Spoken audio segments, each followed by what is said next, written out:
Hi, I'm Warwick from Harder and Steenbeck, and this week we're going to make another questions from the comments video. I really like making these because some questions we do see repeating across various videos in the comments, and then I think it's definitely worth making a video about it so that we can bring those obviously common questions to a wider audience and answer them for you. So Steve, if you could go ahead with the first question, please. What are the benefits of airbrushing flat surfaces rather than using a paintbrush? This is a great question. Really good. Really good. And the reason why I really like it is because of the way that light interacts with a flat surface. So if you get a flat thing, whatever it is, and you've got a light source over there or something, for example, and you just do this with it, what you'll notice is there's one point, because it's flat, where you get a full reflection off of that surface of whatever the light source is. If there's any deviation on that surface, like any deviation at all, you see it so easily. Any kind of, unevenness in the surface itself, or a brush mark, for example, it's so apparent because you get this full reflection on it. And this is where you've got to be really careful how you treat flat surfaces.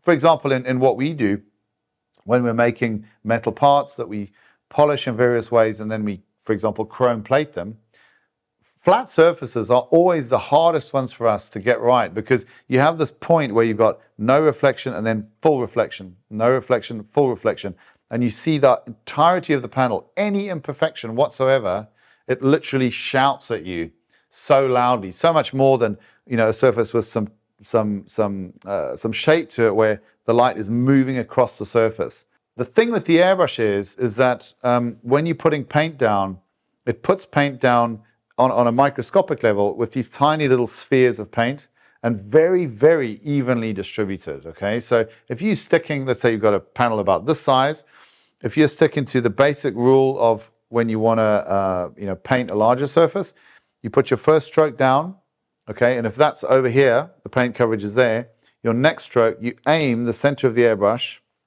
at the edge of the previous stroke. So you get this half overlap like this. And then the next one, you're going to paint like this. The next one, you're going to aim for that edge so that you get a half overlap like that.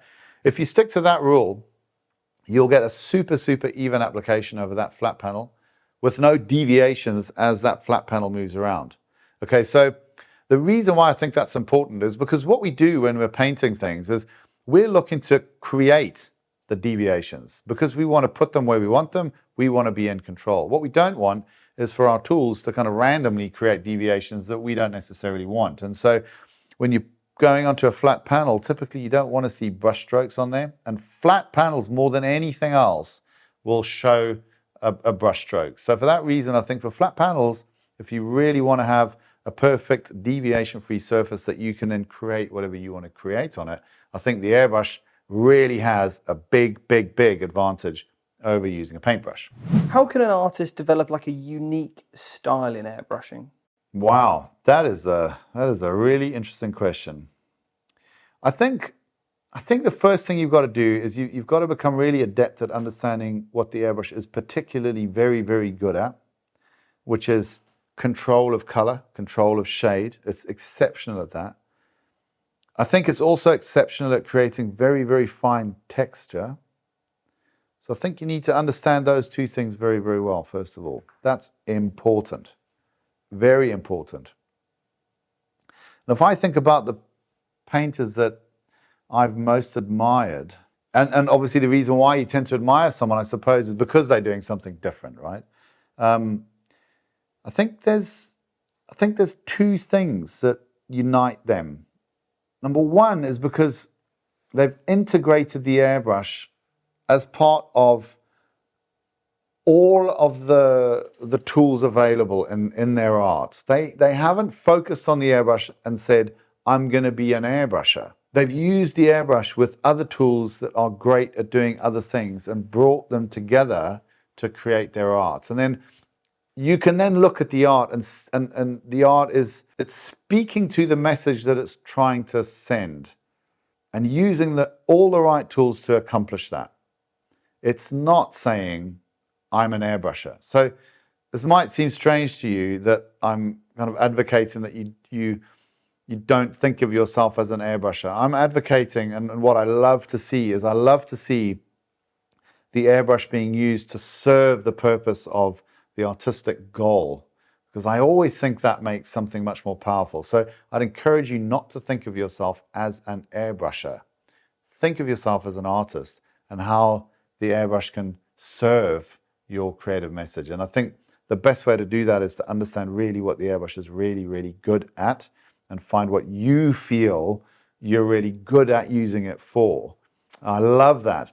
I think it's exceptionally good at picking up relief. So there's an artist in Detroit, actually, whose work I just think is exceptional, and he uses it in a way for large-scale portraiture that you would struggle to see the airbrush in his work.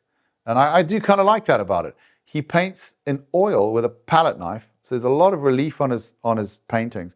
And then what he does with the airbrush is he comes with the airbrush at angles to the surface and the relief that he's created with the palette knife to accentuate this. So what he's doing is he's taking the technique in oil painting of creating texture with the palette knife, and then he's turbocharging that texture by catching it with directional spray from the airbrush from certain angles to really bring that relief that he's created with the palette knife to much more life than it would ever be if it was just an oil painting.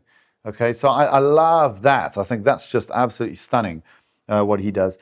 I think the other thing that is important to pay attention to is every time you make a mistake, every time you are setting out to do one thing with the airbrush and something else happens, don't be annoyed about it. That's like an invitation to learn a new effect that you can do with the airbrush. So when you make a mistake and you get a result that you didn't expect or you didn't want, catalog that, okay? Understand how you did it, because it might just occur that on a future project, you really want to be able to replicate that and do that again.